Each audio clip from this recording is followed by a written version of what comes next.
बहुत स्वागत है आपका हमारे खास कार्यक्रम हरियाणा डायरी में और मैं हूं आपके साथ सृष्टि मेहता। इस कार्यक्रम का एक ही उद्देश्य है कि आप तक हरियाणा के हर उस विकास की जानकारी पहुंचाई जाए जो मुख्यमंत्री नायब सिंह सैनी के नेतृत्व में लगातार किए जा रहे हैं। तो बने रहिए हमारे साथ और देखते रहिए हमारा ये बेहद खास कार्यक्रम हरियाणा डायरी।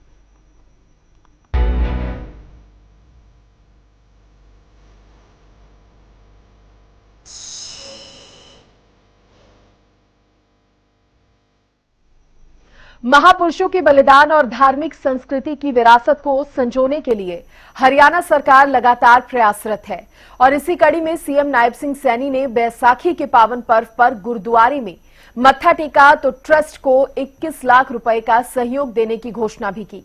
साथ ही महान समाज सुधारक ज्योतिबा फूले के त्याग और बलिदान को उन्होंने नमन किया।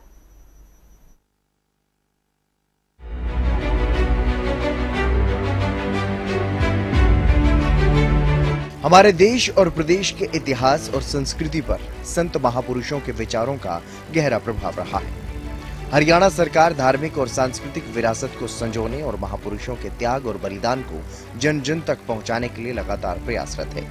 इसी कड़ी में समय समय पर प्रदेश भर में कार्यक्रमों का आयोजन होता रहता है।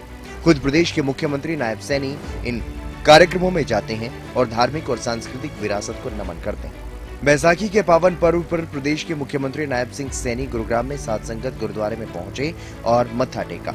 इस दौरान उन्होंने जहां ट्रस्ट के विकास के लिए 21 लाख रुपए के सहयोग की घोषणा की, तो देश और प्रदेश के कल्याण के लिए सिख समाज की ओर से दिए गए बलिदान को नमन भी किया। इस दौरान सीएम नायब सैनी ने जानकारी देते हुए बताया कि हरियाणा सरकार ने धर्मनगरी कुरुक्षेत्र में प्रदेश का पहला सिख संग्रहालय और धरोहर केंद्र बनाने की परियोजना को हरी झंडी दे दी है। ये सिख संग्रहालय छठी पातशाही गुरुद्वारा के साथ थीम पार्क में 3 एकड़ जमीन पर बनाया जा रहा है।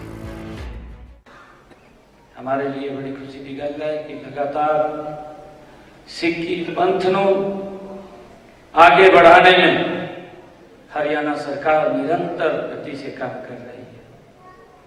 मेरे लिए ये भी खुशी की गल है कि हमने कुरुक्षेत्र के विच सिख म्यूजियम बनाने लई 4 एकड़ जगह को हम चिन्हित कर रहे हैं ताकि हम सिख समाज की वो यादें, वो स्मृतियां वहां पर हम सब उसको याद कर सके, उस इतिहास को देख सके, आने वाली पीढ़ियों को उसका लाभ मिले कि हमारे गुरुओं ने जो बलिदान, जो कुर्बानियां दी हैं उसको हम अपने सपनों में संजो करके रखें। पवित्र स्थल के ऊपर आया हूं। इस चैरिटेबल ट्रस्ट को और आगे बढ़ाने के लिए मैं 21 लाख रुपया मैं दे करके जाता हूं और जो भी मेरे से आपने इस मानपत्र के माध्यम से बात कही है, आप इसको कहीं जो भी उचित आपको स्थान लगे देख लें। हमारी तरफ से पूरी हेल्प आप लोगों को होगी।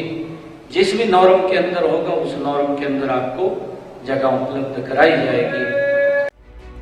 संत महापुरुष विचार, सम्मान एवं प्रसार के लिए सरकार के प्रयास लगातार जारी रहते हैं। महान विभूतियों की शिक्षाएं जन जन तक पहुंचाने का काम किया जा रहा है। इसी कड़ी में गुरुग्राम के एडॉट कन्वेंशन सेंटर में महात्मा ज्योतिबा फुले की जयंती के उपलक्ष्य में राष्ट्रीय जागृति महासम्मेलन का आयोजन किया गया। इस सम्मेलन में सामाजिक न्याय और उत्थान से जुड़े विभिन्न मुद्दों पर चर्चा की गई। इस दौरान सीएम नायब सैनी ने बताया कि ज्योतिबा फुले ने देश की महिलाओं और सशक्तिकरण के लिए अपना सारा जीवन समर्पित कर दिया।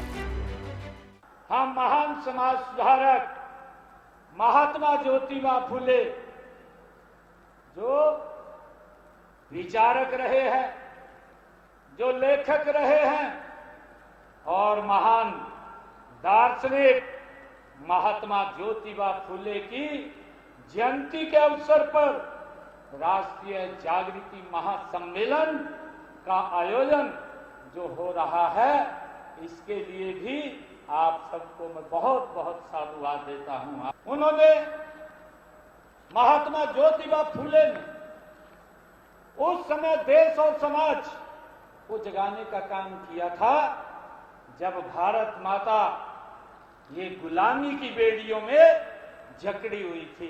हम सब जानते हैं उन्होंने अपना संपूर्ण जीवन भारत माता की गुलामी की जंजीरों को काटने और समाज में फैली हुई कुरीतियों का उस समय में डट करके विरोध किया, चाहे वो विधवा विवाह था, उसका उन्होंने समर्थन करने का काम किया है।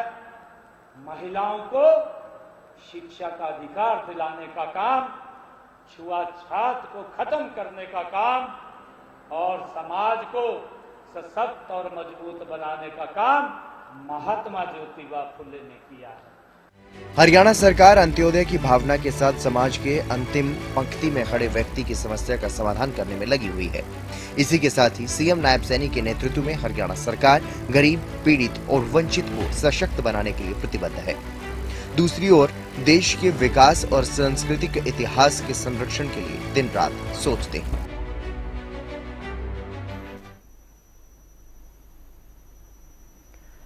तो सीएम नायब सिंह सैनी के कुशल नेतृत्व में हरियाणा प्रदेश लगातार विकास की ओर अग्रसर है। ऐसे में हरियाणा का हर वर्ग सरकार के कार्यों से भी काफी संतुष्ट नजर आ रहा है, क्योंकि हरियाणा सरकार का एक ही मकसद है कि प्रदेश के अंतिम व्यक्ति का विकास किया जा सके। फिलहाल इसी के साथ हमारे इस खास कार्यक्रम हरियाणा डायरी में आज के लिए बस इतना ही। आप देखते रहिए हरियाणा न्यूज। नमस्कार।